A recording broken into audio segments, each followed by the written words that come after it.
मैं doctor Rishika Mutha, child eye care and squint clinic Indore से। आज हम जो बच्चों में कॉमनली आई एलर्जीज होते हैं उसके ट्रीटमेंट ऑप्शंस के बारे में डिस्कस करेंगे। बच्चे बहुत फ्रीक्वेंटली प्रेजेंट करते हैं आई एलर्जीज के साथ, जो पेरेंट्स के लिए बहुत ही कंसर्निंग रहता है, क्योंकि बच्चे की आंखें एकदम से लाल हो जाती हैं। बच्चा आंखों को बहुत ज़्यादा इच करता है, हर समय मसलता रहता है। हर समय मसलने के कारण आंखों में चश्मे का नंबर आने का चांस ज़्यादा बढ़ जाता है। एंड बच्चा अपना प्रॉपर तरीके से काम नहीं कर पाता है, उसकी आंखों से पानी आएगा, उसको बाहर धूप में जाने में प्रॉब्लम होती है, फोटोफोबिया, या कोई स्पोर्ट्स जैसे आउटडोर खेलेंगे तो उसको प्रॉब्लम आएगी। कई बच्चों में काफ़ी अर्ली एज से आई एलर्जी स्टार्ट हो जाती हैं। आई एलर्जीज़ के बच्चों में हमें बाकी सारी हिस्ट्री भी लेनी पड़ती है, यानी कि उनके फादर मदर में कोई कोई एलर्जिक रेनाइटिस यानी कि छींक आने की हिस्ट्री, स्किन एलर्जी या कुछ और ऐसी एलर्जी की फैमिली हिस्ट्री तो नहीं है।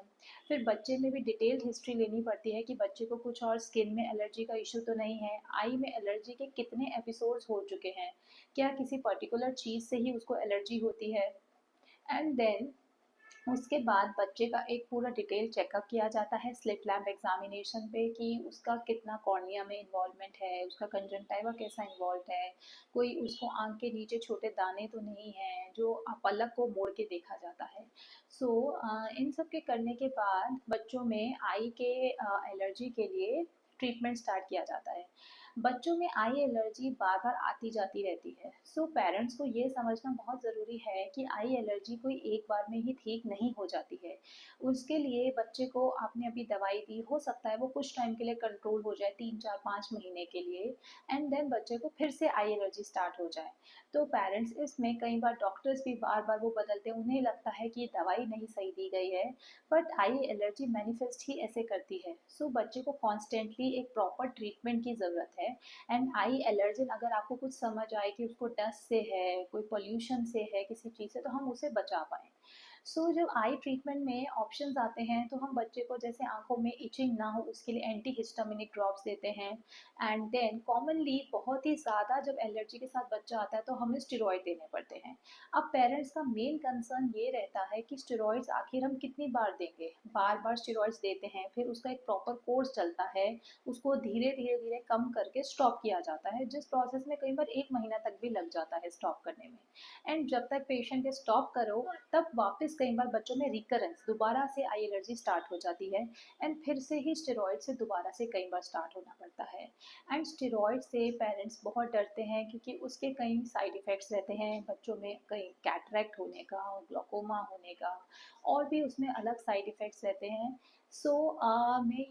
हमें बच्चों में अगर हम स्टेरॉइड से इनिशियली कंट्रोल ला पाएँ, हमें इम्यूनोमोड्यूलेटर्स नाम की दवाइयाँ आती हैं जो बच्चों में स्टेरॉइड स्पेयरिंग एजेंट्स जैसे वर्क करती हैं। मतलब हम अपने बच्चों में ऐसे ट्राई करते हैं आई एलर्जी के, कि उनको स्टेरॉइड से पहले कंट्रोल करके फिर हम ट्राई करेंगे कि उनको इन दवाइयों पे शिफ्ट किया जाए, ताकि उनको स्टेरॉइड कम से कम यूज़ करना पड़े, उनको लॉन्ग टर्म अच्छा कंट्रोल आए, एंड उनके जो मेडिकेशंस है उनका टाइम ड्यूरेशन कम हो जाए।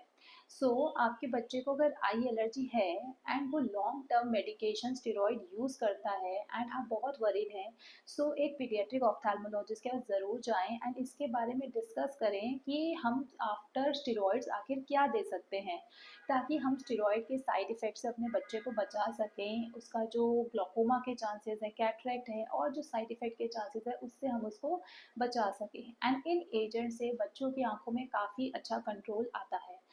We should try for steroid sparing agents in kids. हमें बच्चों को कॉम्बिनेशन ऑफ ट्रीटमेंट भी देना पड़ता है। कई बार हम इनिशियली उनको स्टेरॉइड देंगे, साथ में उनको ओरली कोई मेडिसिन देनी पड़ती है जिससे कि उनका सिस्टमिकली हम एलर्जी का जो मैनिफेस्टेशन है वो कम कर सकें। फिर एंटी हिस्टामिनिक ड्रॉप्स देने पड़ेंगे, लुब्रिकेटिंग ड्रॉप्स देने पड़ते हैं। एंड कहा जाता है कि विटामिन ए और डी का भी एलर्जी कंट्रोल में रोल रहता है। एंड देन ये सब कंट्रोल करने के बाद फिर हम स्टेरॉइड स्पेयरिंग एजेंट्स पे जाएंगे। सो आई एलर्जी के ट्रीटमेंट को बच्चे में एक कॉम्बिनेशन ऑफ ट्रीटमेंट चाहिए, काफ़ी सारे परम्यूटेशंस एंड कॉम्बिनेशन चाहिए कि किससे आपके बच्चे को बेनिफिट हो रहा है। एंड देन पेशेंट्स और पेरेंट्स का एक कांस्टेंट डेडिकेशन चाहिए कि हाँ, कि eye allergy can happen again and again and उसको हर बार ट्रीटमेंट चाहिए।